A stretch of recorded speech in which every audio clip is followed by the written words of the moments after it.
বিশ্বনবী হাসান হুসাইনকে সব সময় দেখতে যেতেন, হাসান হুসাইনের সাথে খেলা করতেন। বিশ্বনবী বলতেন হাসান হুসাইন হচ্ছে রাইহানাতাইন, আমার সুগন্ধি, আমার পারফিউম। ওনাদের শরীর থেকে বিশ্বনবী ঘ্রাণ নিতেন। হাসান হুসাইনের দেহের এমন কোন জায়গা নাই যে জায়গায় বিশ্বনবী তার ঠোঁট মোবারক দিয়ে চুমা দেয় নাই। সুবহানাল্লাহ। আবার হাসান আর হুসাইনকে আনন্দ দেওয়ার জন্য বিশ্বনবী, সব নবীদের নবী, গোটা বিশ্বের সব চাইতে সেরা মানুষরা ঘোরা হয়ে আসতে হাসান হুসাইন বিশ্বনবীর কাঁধের উপরে বসে বিশ্বনবীর চুল ধরে ঘোরা করে ঘুরে খেলত। সুবহানাল্লাহ। কি নবী ছিল! বিশ্বনবী দুর্ভিক্ষের বছর হাসান হুসাইনকে দেখতে গেল।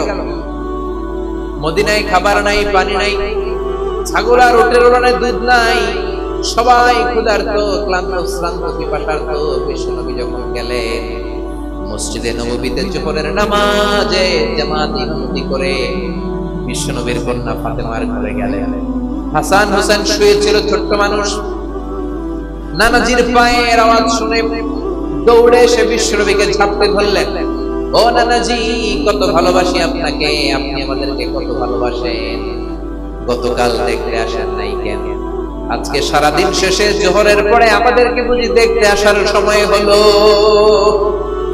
বিশ্বনবী বললেন, ও হাসান, রাষ্ট্রীয় কাজে ব্যস্ত ছিলাম, গতকাল দেখতে আসে নাই।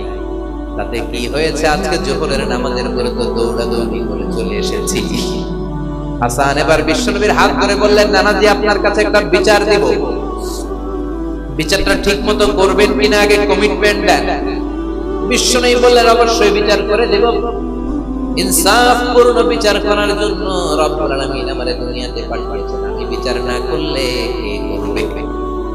হাসান বলল, নানাজি, বিচারটা আর কারো নামে বিচার নয়, আপনার মেয়ের নামে বিচার, আপনার মেয়ে ফাতেমার নামের বিচার। বিচারটা হলো আপনার মেয়ে আমাদেরকে খাবার দেয় না কেন? আপনার মেয়ে আমাদেরকে কিছু খেতে দেয় না কেন? গতকাল বলেছিল খাবার দিবে, বলে কি যেন রান্না করে, আসলে খাবার তো কিছু নাই। চুলার মধ্যে পাতিল দিয়ে পাতিলের মধ্যে পানি ঢেলে পানির ধোঁয়া উড়ায়, ছোট্ট দুইটা বাচ্চাকে দুধ দিয়ে ঘুম পাড়ায়।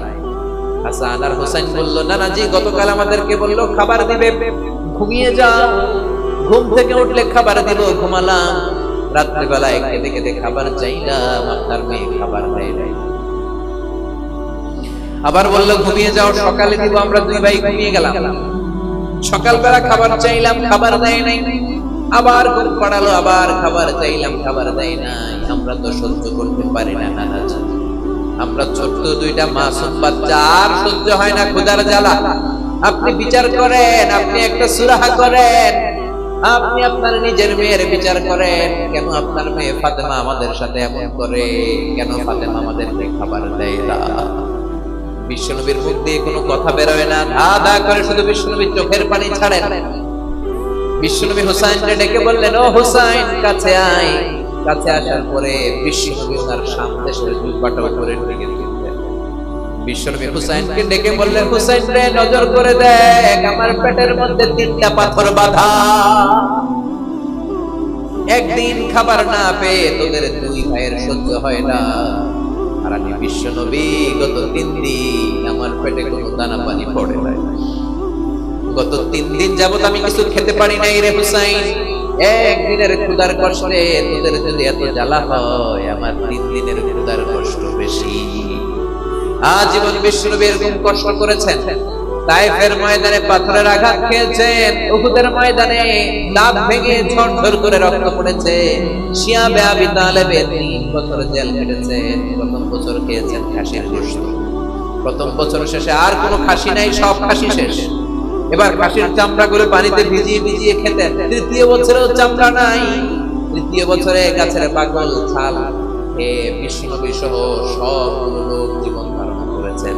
তায়েফের ময়দানে পাথরের আঘাত খাওয়ার পরেও বদদুয়া করেন নাই, ঠিক কিনা?